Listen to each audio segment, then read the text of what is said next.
नमस्कार, जय जगन्नाथ। यथार्थ गीता ज्ञान परिवार के तरफ से इस नई वीडियो में आप सभी का स्वागत है, जिसमें आप सभी को उस पवित्र स्थान का दर्शन कराएंगे जो दुनिया की पहली और अति सुंदर प्रेम कहानी और साथ में एक महान ज्ञानी भक्त की अद्भुत हट पर आधारित है। एक ऐसी प्रेम कहानी जिसमें मिलन के लिए जन्मों इंतजार करने के बाद एक आदर्शवादी पिता के दुराग्रह के कारण प्रेयसी को देह त्याग करना पड़ा, किंतु उनका प्रेम इतना शाश्वत था, संपूर्ण ब्रह्मांड को प्रेम की स्वच्छता, सत्यता, पवित्रता और उचित परिभाषा समझाने के लिए दोबारा जन्म लेना पड़ा। ये प्रेम कहानी प्रजापति दक्ष की पुत्री जगत जननी त्रिपुरा सुंदरी माता सती और त्रिनेत्रधारी देवों के देव महादेव की है। माता सती अपने प्रेम को प्राप्त करने के लिए अपने पिता के आदर्श के विरुद्ध जाकर महादेव से विवाह किए थे। प्रजापति दक्ष द्वारा अपने पति परमेश्वर के प्रति असम्मान और कटु शब्द सुनकर माता सती अत्यंत दुखी और क्रोधित होकर यज्ञ कुंड में कूदकर अपना जीवन त्याग दिए। जब महादेव को यह खबर प्राप्त हुआ तो भीषण क्रोध और दुख में आकर रौद्र रूप धारण कर माता सती के अग्निदाह शरीर को अपने गोद में उठाकर संपूर्ण ब्रह्मांड में तांडव करने लगे। तब जगत के पालनहार भगवान विष्णु ये देखकर महादेव को शांत करने के लिए अपने सुदर्शन चक्र से माता के अग्निदाह शरीर को 51 टुकड़ों में खंडित किए। इस प्रकार माता सती के शरीर के अलग अलग अंश धरती के अलग अलग हिस्सों में गिरा और वो शक्तिपीठ के नाम से जाने गए। उन 51 शक्तिपीठों में एक शक्तिपीठ है झारखंड राज्य के देवघर जिले में, जहां माता सती के हृदय गिरा था और माता जय दुर्गा के रूप में पूजी जाती है। अब सुनते हैं एक महान ज्ञानी भक्त की अद्भुत हट की कहानी। मान्यताओं के अनुसार महर्षि वृषभ के पुत्र महाज्ञानी राक्षस राज रावण भगवान शंकर का एक बहुत बड़ा भक्त था। वो महादेव को प्रसन्न करने के लिए कैलाश पर्वत पर घोर तपस्या करने लगा। वो ना धूप देखा ना बारिश, ना ही बर्फबारी से उसका तपस्या खंडित हुआ। घोर तपस्या के बाद भी जब महादेव प्रसन्न नहीं हुए तो दशानन रावण ने एक एक करके अपना शीश काटकर महादेव को अर्पण करने लगा। 9 शीश काटने के बाद जब वो अपना 10वां सर काटने जा रहा था तब शंकर भगवान प्रकट हुए, उससे अपना 9 शीश वापिस कर दिए और साथ में वरदान भी दे दिए।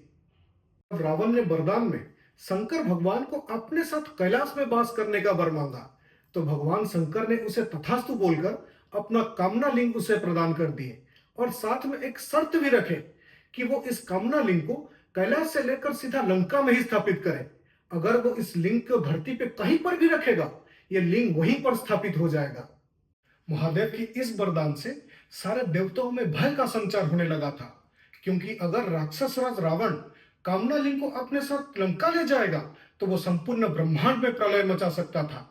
इसलिए सारे देवगण भगवान विष्णु के पास अपने गुहार लेकर पहुंचे और रावण को कामना लिंग लंका ले जाने से रोकने के लिए प्रार्थना करने लगे। तब भगवान विष्णु ने वरुण देव को आदेश दिया कि वो माता गंगा को रावण के उदर में स्थापित करे और खुद बैजू नामक चरवाहा के रूप लेकर रावण के सामने प्रकट हुए। वरुण देव के कृत्य से रावण को प्रबल लघु शंका आने लगा। तब वो बैजू नामक चरवाहा को देखकर अपने पास बुलाया और कुछ देर तक शिवलिंग संभालने के लिए उसे दे दिया और ये आदेश दिया कि वो इस शिवलिंग को धरती पे ना रखे।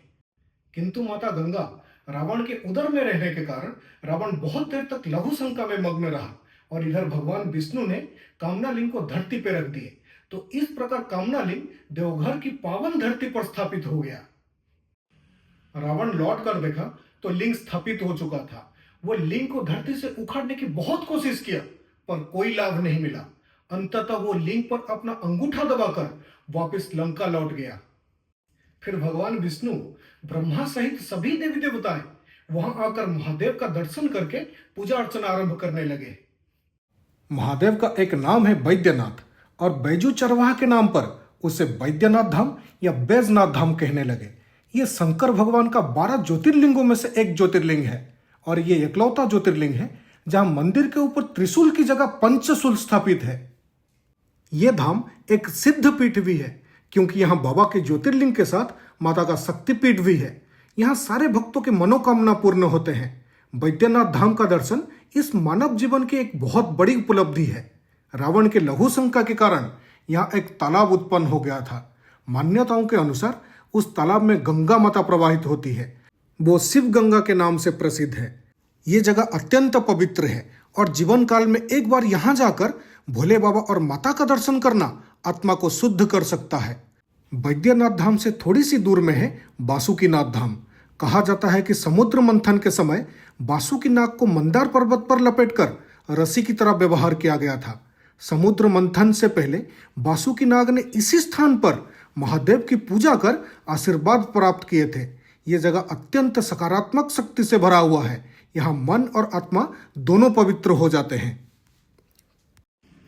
ये थी ब्रह्मांड की पहली प्रेम कहानी और एक ज्ञानी भक्त की हट की कहानी। इसी तरह हम आपके लिए ऐसे बहुत सारे वीडियोस लेके आएंगे।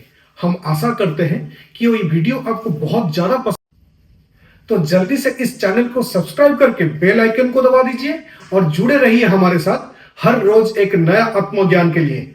नमस्कार, जय जगन्नाथ, हर हर महादेव, जय माता दी।